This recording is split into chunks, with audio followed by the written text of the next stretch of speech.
ఏర్పాటు చేసిన పెద్దలందరికీ ప్రత్యేకమైన జైబీలు తెలియజేస్తున్నాం. అలాగే వివిధ జిల్లాల నుంచి వచ్చిన పేరెంట్స్ కి మరియు విద్యార్థి నాయకులందరికీ ప్రత్యేకమైన జైబీలు తెలియజేస్తూ ఈ రాష్ట్ర ప్రభుత్వం 237 పాఠశాలలు చదువుతున్న ఎస్సీ ఎస్టీ విద్యార్థులకు ఈ యొక్క 210 కోట్ల బకాయిలను విడుదల చేయకుండా విద్యార్థులకు చదువు దూరం చేస్తున్నాయి. గత ప్రభుత్వం అలాగే ఉంది, ఇప్పుడున్న రాష్ట్ర ప్రభుత్వం అలాగే ఉన్నాయి.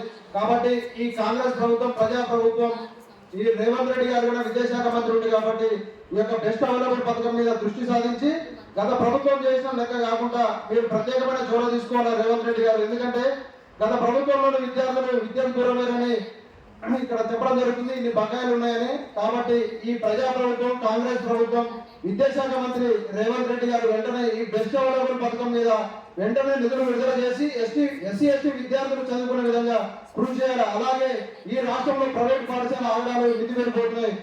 ఎలా విధంగా అంటే మనం 2009 విద్యా హక్కు చట్టం చూసుకుంటే విద్యార్థులకు 25% సీట్లు కేటాయించాలా, ఉన్న సీట్లలోనే 25% ఎస్సీ ఎస్టీ విద్యార్థులకు కేటాయించాలి. కానీ ఈ యొక్క నిబంధనలన్నీ తుంగలో పెట్టి ఈ యొక్క ప్రైవేట్ పాఠశాలలు మొత్తం విద్యా వ్యాపారాన్ని చేసి ఫీజులు మొత్తం పేద ప్రజల రక్తాన్ని జరగలాగా తీర్చుకొని తింటున్నాయి. కాబట్టి ప్రైవేటు పాఠశాలల యొక్క ఆడాలని రాష్ట్ర ప్రభుత్వం కట్టడి చేస్తూ ఈ బెస్ట్ అవైలబుల్ పథకం కింద హైదరాబాద్ పబ్లిక్ స్కూల్లో కానీ ఇక్కడ బేగంపేట కానీ రామంతపూర్ కానీ రాష్ట్ర వ్యాప్తంగా ఉన్న ఈ యొక్క పాఠశాలలో వెంటనే పెండింగ్ బకాయిలంతా విడుదల చేసి ఎస్సీ ఎస్టీ విద్యార్థులకు చదువు దూరం కాకుండా పేద ప్రజలకు ఆర్థిక ఇబ్బందులు కాకుండా ఈ రాష్ట్ర ప్రభుత్వం చూడాలా. ఎన్నిసార్లు ఇప్పుడు అన్నవాళ్ళు చెప్తారు, పెద్దవాళ్ళు శంకరన్న కానీ అన్న ఇప్పుడు చెప్తారు. ఇక్కడ ఎస్సీ ఎస్టీ సంక్షేమ మంత్రి అల్లూరి లక్ష్మణ్ కానీ రాష్ట్ర ఉప ముఖ్యమంత్రి ఒక ఎస్సీనే ఉండు, ఆర్థిక శాఖ మంత్రి అని ఇంతవరకు ఈ పథకాల మీద ఎందుకు అసలు 210 కోట్లు అనేది వాళ్ళకి చిన్న విషయం.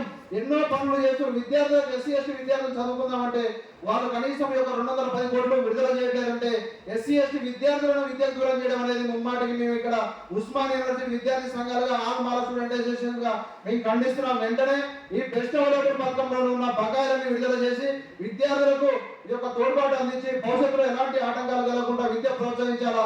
అలాగే ఈ రాష్ట్ర ప్రభుత్వం విద్యకు చాలా ఇప్పుడు చూసుకుంటున్నాం.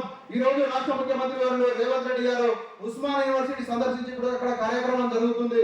ఎందుకంటే పేద విద్యార్థులకు విద్య అందించాలని దృఢ సంకల్పంతో కాంగ్రెస్ ప్రభుత్వం ఉన్నట్లయితే అక్కడ విద్యా కమిషన్ అని పెట్టి కనీసం ఒక సంవత్సరం కాలంలోనే కలుస్తుంది. విద్యా సంవత్సరంలో అసలు ఆ విద్యా కమిషన్లో ఏం జరుగుతున్నాయి, రివ్యూలు ఏం జరుగుతున్నాయి, అసలు ప్రైవేట్ పాఠశాల మీద ప్రభుత్వ పాఠశాల మీద ఏం జరుగుతున్నాయి కానీ ఇంతవరకు కానీ ఒక సంఘాలతో కానీ ఎలాంటి రౌండ్ టేబుల్ సమావేశాలు కానీ అసలు పేరెంట్స్కి ఏం కావాలా, విద్యార్థులకు ఏం కావాలా అనేది ఒకటి ఏమి లేదు. పేరుకే అది ఒక విద్యా కమిషన్ లెక్క ఉంది.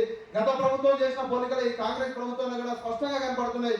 కాబట్టి ఈ కాంగ్రెస్ ప్రభుత్వం ఇప్పటికైనా కళ్ళు తెరిచి ఈ యొక్క బెస్ట్ అవైలబుల్ పథకంలో కానీ రాష్ట్రంలోని ప్రైవేట్ పాఠశాలలు రక్తం జరగల్లా పేద ప్రజల యొక్క ఆర్థిక సొమ్ముని వాళ్ళ యొక్క పిల్లలకు ఫీజుల రూపంలో కడుతున్నారు. కాబట్టి ఈ యొక్క విద్యా చట్టంలో ఉన్న 25% ఉచిత విద్య కానీ 6 నుంచి 14 సంవత్సరాల పిల్లలకు ఉచిత విద్య అందించాల్సిందిగా మేము ఉస్మానియా యూనివర్సిటీ విద్యార్థి సంఘాలుగా ఈ రాష్ట్ర ప్రభుత్వాన్ని డిమాండ్ చేస్తున్నాం.